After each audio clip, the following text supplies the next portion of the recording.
Hi, so my name's Sarah Sykes. I'm the development manager with the Art of Yoga Project. The Art of Yoga Project works to break the cycle of violence and victimization for at-risk, exploited, and incarcerated teen girls. We do this by delivering an innovative program of yoga, mindfulness, and art therapy to girls in jail, rehabilitation facilities, and alternative or gang-impacted high schools. We work with girls as young as 12 and up to 18 years old. Most of the girls have either been physically or emotionally abused or even sexually exploited. Our programs are effective because we meet the girls where they are, physically, emotionally, and developmentally. Our programs are gender responsive, age appropriate, trauma informed, and proven to increase girls' self-awareness, self-respect, and self-control. Understandably, when we explain to others what we do, they want to know how they can support our work, often by volunteering for us. However, because we're working with underage girls with very traumatic pasts in sites with highly restricted access, we're challenged to find a meaningful way to engage those who want to help. How might the Art of Yoga Project create an opportunity for those who want to support our work in a way that's meaningful for them and effective for us? Thank you.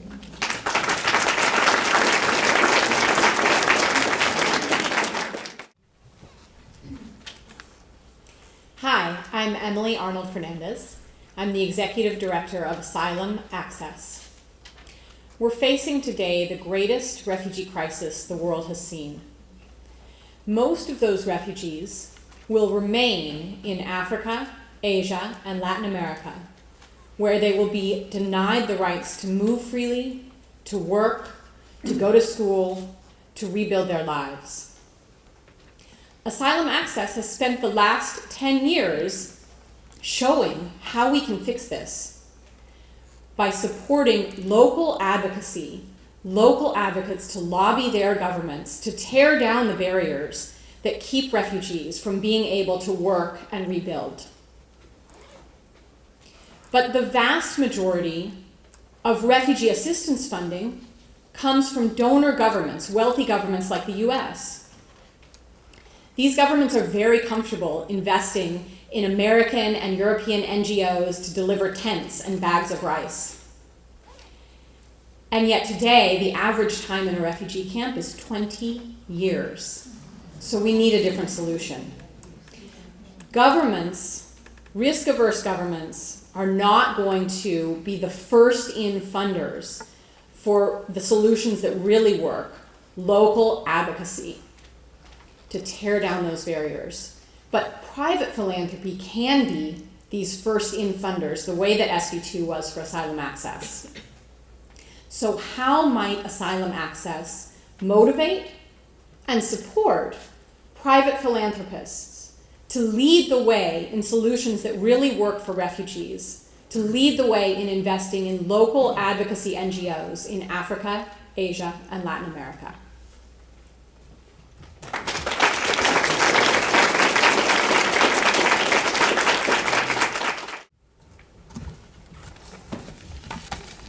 Hi there. My name is Steph Curry, and this is my splash plate. Hello, my name is Joe Rodriguez, and this is Jane Gardner, and we're the strategists for the Big Lift.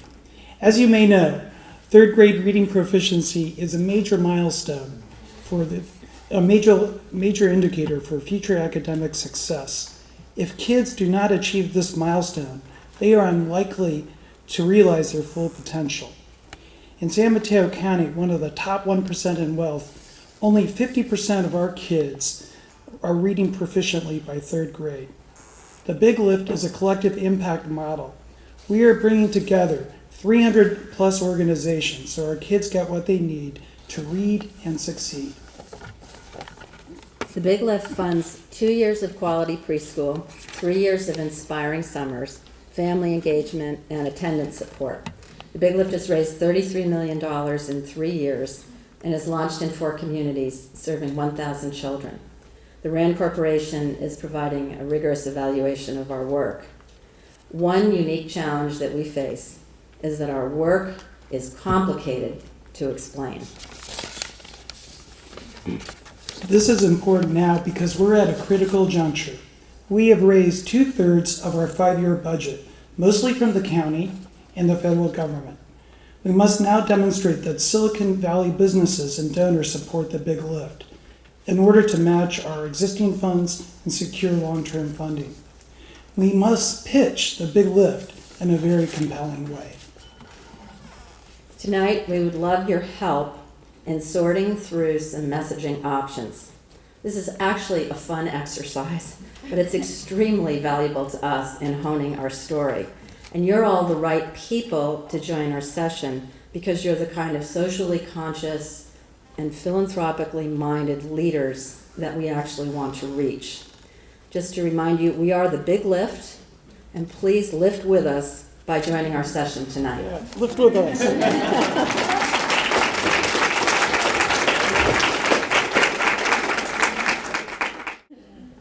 Hi everyone, I'm Maureen, And I'm Eileen. and we're with the Downtown Streets team. Downtown Streets team is ending homelessness through the dignity of work. Through an action-oriented model, team members volunteer in a work experience program, rebuilding soft employment skills and their dignity, while preparing for employment and housing. We started in downtown Palo Alto in 2005 as a business-minded approach to curbing panhandling and improving urban cleanliness. Our solution is effective because we are replicating the powerful aha moment I myself had in 2005. I'd love to tell you more about that in our session. Our mission, culture, and values focus on 1, a low barrier to entry for our men and women. They just show up, pick up a broom, and begin immediately being a positive contributor back in our communities. 2, the team members themselves direct their path out of homelessness. We are a hand up and not a handout. Lastly, we changed the preconceived notion in the community of what a homeless man or woman is really capable of. In fact, we believe changing the perception in the community is the critical lever that will enable us to end this. These differentiators have enabled us to establish partnerships with Google, Cisco, Dolby, and at least 15 other large corporate sponsors. We know we can engage more people and give them the same aha moment Eileen had, and we believe that we need to shatter these preconceived notions in order to end homelessness. How might Downtown Streets team scale these aha moments by packaging up all the successes in a way that demonstrates how effective our model is toward ending homelessness? Thank you.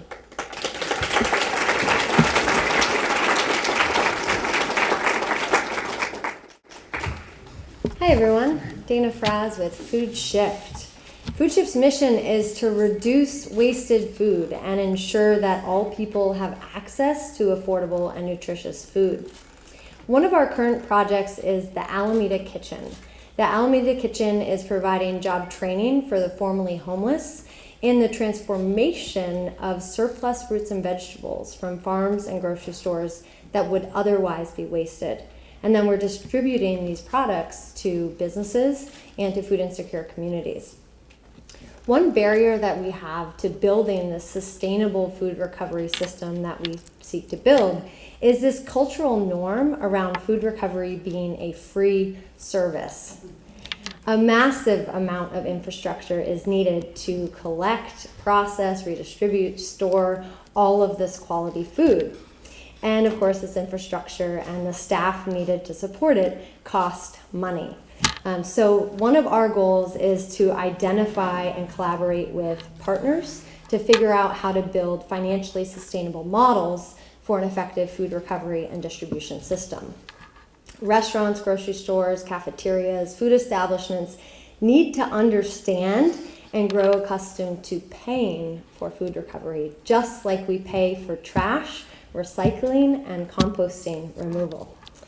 So our question to you is, how might Food Shift motivate a cultural shift in norms from a free model of food recovery to a paid model for food recovery?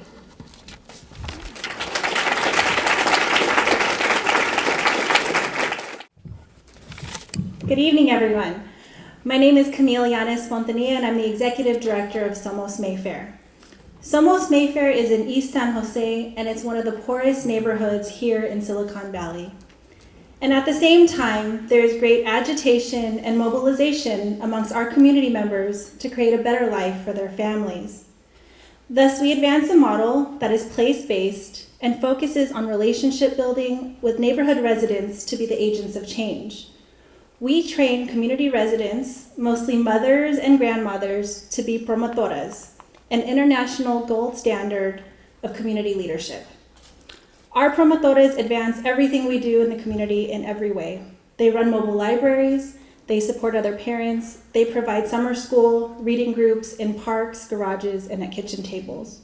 And they also advocate at a policy level to train other local leaders. And through their efforts, we have seen increases in school readiness, third grade reading, and family engagement in the last 4 years. Other Bay Area agencies are recognizing the power of our promotor network, and they're calling us for help to engage their communities through their programs. Because we see this promise as well, we are building the capacity to train other organizations in our promotora approach. However, we are keenly aware that the big part of Somos' success and our secret sauce is our unique organizational culture, one that values feet on the street, genuine community engagement, and deep relationship building. So how might we, as Somos Mayfair, capture and maintain our organizational culture during this period of growth?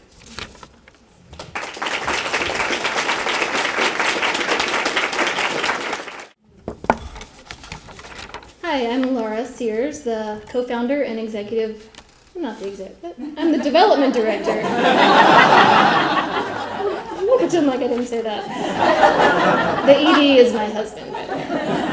Okay. I know. Okay, did you know that while thousands of Bay Area fifth graders attend outdoor education science camps every year, most low-income students don't go because it costs too much. For the past 15 years, Vida Verde has been challenging this inequity by providing high-quality, free outdoor education programs that are designed just for these low-income youth. Over 3 days each week in our base camp in San Gregorio, our students, most for the very first time, explore the ocean, the redwood forest, and our own educational farm. But we can't do this work without taking great care of these people here, our staff. They make it happen. How might Vida Verde build an organizational culture that both makes our job openings competitive and that creates a workplace where diverse employees thrive and stay for a long time? Over the past 4 years, we've seen tremendous growth. We've doubled our staff size, and we're currently halfway through a $6.5 million capital campaign. As a result, we now need to create a comprehensive set of HR policies and procedures in the next few months.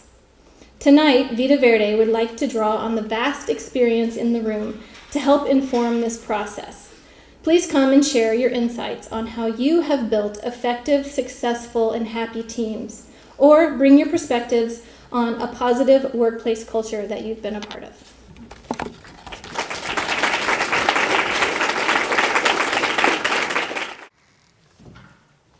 I'm Lucy from Village Enterprise.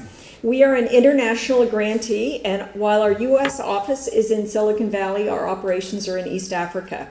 And our big vision is to end global extreme poverty by the year 2030. For the first time, this lofty goal is within reach, and Village Enterprise is on the front lines. To accomplish this, we provide a graduation program that includes business generation, financial skills training, small startup grant, and access to savings networks to small entrepreneurs, first-time entrepreneurs who live on less than $1.90 a day. These businesses generate income and savings that break the cycle of poverty for our graduates and their families. After 5 years of very significant growth, we know that our impact is real, measurable, and achievable. But we know that we cannot end extreme poverty alone, and that's why our strategy for scaling is through leveraged partnerships, and our primary vehicle is our nascent Village Enterprise Incubator. The incubator performs 3 key functions towards scaling our impact. First, consulting with larger NGOs and government partners who want to bring our model to other African countries. Second, working with research partners on best practices and sharing thought leadership within the sector. And third, by piloting, incubating, and accelerating innovations that contribute to ending poverty in Africa. The incubator will allow us to exponentially increase our growth by replicating and disseminating the key elements of our program, and it will become self-sustaining through fees in the next 5 years. However, like all new ventures, we need an initial pool of new revenue to get us started. So here's our challenge tonight that we'd like you to help us with. What compelling messaging might Village Enterprise use to develop critical startup capital for the incubator?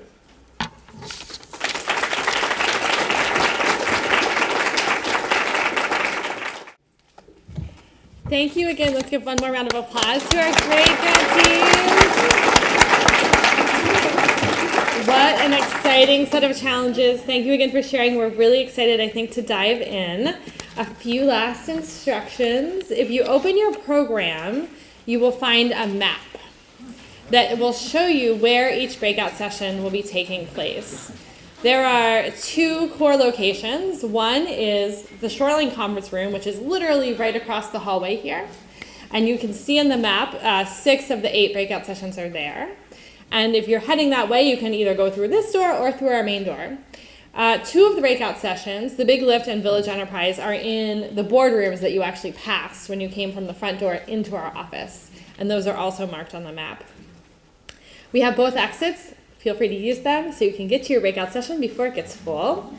And as you head off, we wanted to share a few suggestions, a few parting ideas. One is that we really encourage everyone to start with a positive mindset. There is a solution to these opportunities that we've heard tonight. Second, draw on your own experiences. While the field or situation may be different, there may be takeaways from your experiences that are applicable here.